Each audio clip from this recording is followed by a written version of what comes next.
Denny, John, thanks for joining us today. We really appreciate it. We wanted to start with the overall framework for how you approach investing in the technology sector. That framework, as you describe it, is this balance between optionality and resilience. What do you mean by that? Having invested in many subsectors of technology over many cycles, two things are really evident to us. One is that there's a high degree of uncertainty when you're investing in disruption, but there's also opportunity for significant gains as well. And so we've put together a philosophy that tries to balance the idea of capturing the potential of earlier stage companies, earlier in their life cycle, a little less proven, that would sit in the optionality bucket, balanced with what we call resilient companies. And these are long duration growth companies that have a fairly narrow range of outcomes associated with their growth or their return profile. The sector is making enormous advances when you think about cloud computing, artificial intelligence, the Internet of Things, the metaverse. So how does the optionality and resilience framework play out against that backdrop? Yeah, I think importantly, you listed a number of what we refer to as mega themes in technology. And the one thing that we try to do is asking ourselves a fundamental question.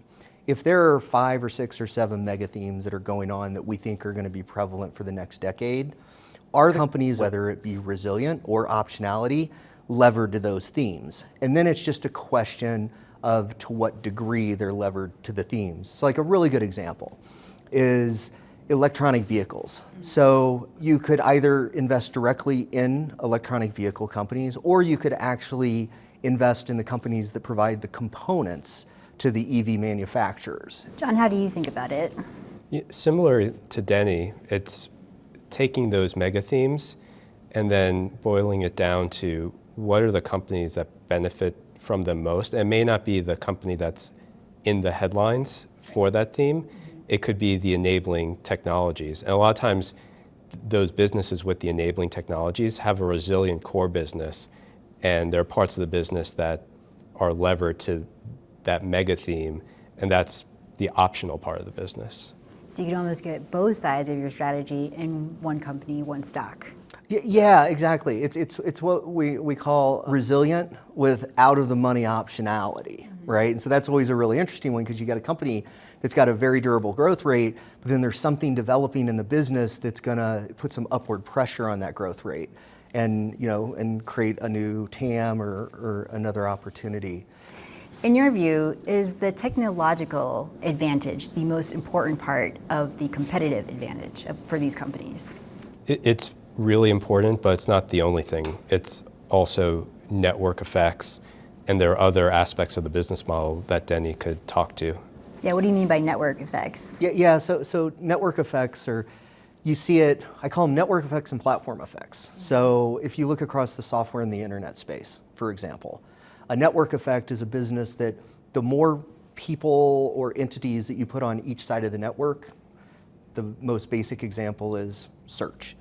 The more consumers you have, the better the experience is, because it drives more relevance. The more advertisers you have, and it becomes a virtuous relationship as both sides of the network scale, and that's called network effects. Platform effects are when really special software businesses, for example, create an ecosystem that builds around it that becomes as important and enhances that company's value proposition.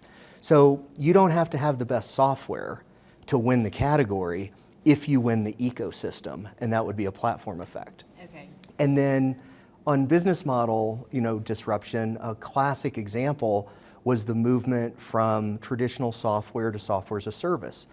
It was definitely a technical challenge, but it was a complete business model transition too, because you went from buying huge purchases of licenses up front, and then it was questionable how you might use them over time, to buying on a purely subscription basis, which was new. And so that completely disrupted not only the legacy providers of software, but it also provided the legacy providers of software to pivot their business models and create more value, because there was more value associated with it. So the business model is equally as important as the technology advantage as well.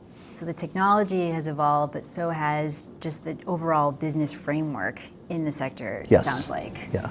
You mentioned earlier electric vehicles. This is an innovation that's combining a lot of big themes. Maybe you could talk a little bit about sort of what the growth opportunities there are, again, how you apply your optionality and resilience framework to that.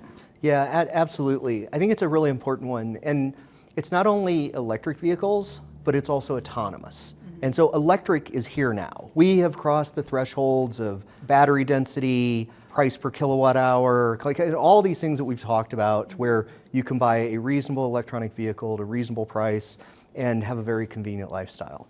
That's been enabled through a lot of technology. I mean, going back to smartphones, effectively an electronic vehicle, if you break it down, it looks like one big smartphone in terms of the battery and a processor, and it's software enabled, it's an operating system.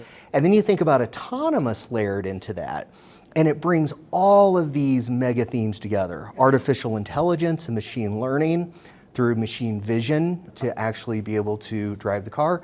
The communication, you have to densify communication because it has to be really, really quick, and that's 5G.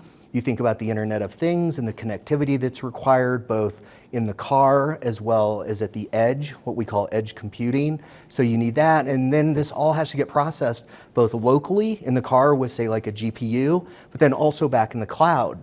And so you're bringing together almost every mega theme when we think about the evolution of not only to EVs, but then also EVs that are autonomous as well. And so what does that mean then from an investing perspective? Yeah, if you look at the history of auto OEMs, there's a lot of analogs where you can look at, well, were the OEMs successful over the last 100 years or were the suppliers?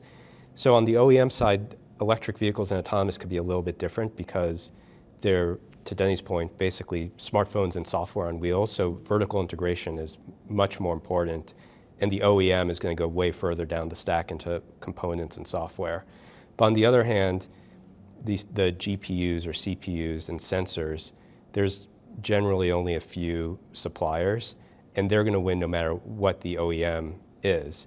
So when we think of resilience and optionality, we think of, okay, who wins no matter, if electric vehicles become the majority of vehicles, what companies win no matter who the OEM is? And then we could think about, okay, what's the OEM that wins? And then with machine learning, that's another theme that spans across the enterprise and consumer. So a lot of the technologies that enable machine learning and autonomous vehicles will filter into enterprises and consumers' lives. The tech sector lives within the broader economy, and it's done really well where inflation was sitting at 2% and interest rates are at or near record lows.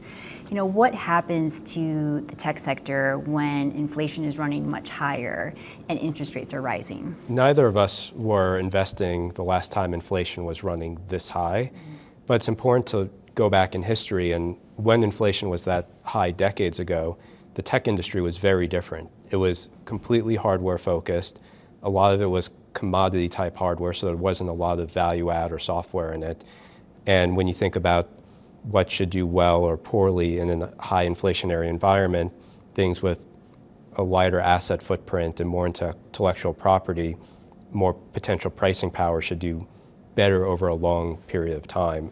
And the components of the tech sector now are just different than it was 30, 40 years ago. It totally is. And what's important about that is right now we have this factor dynamic going on, and that is rates going up, so growth assets in general just come down.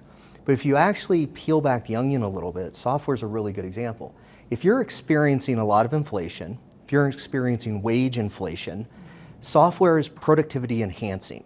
And so that means you're going to be more inclined to deploy more aggressively to automate. And so there are a lot of puts and takes that are really hard to kind of figure out how all this shakes out.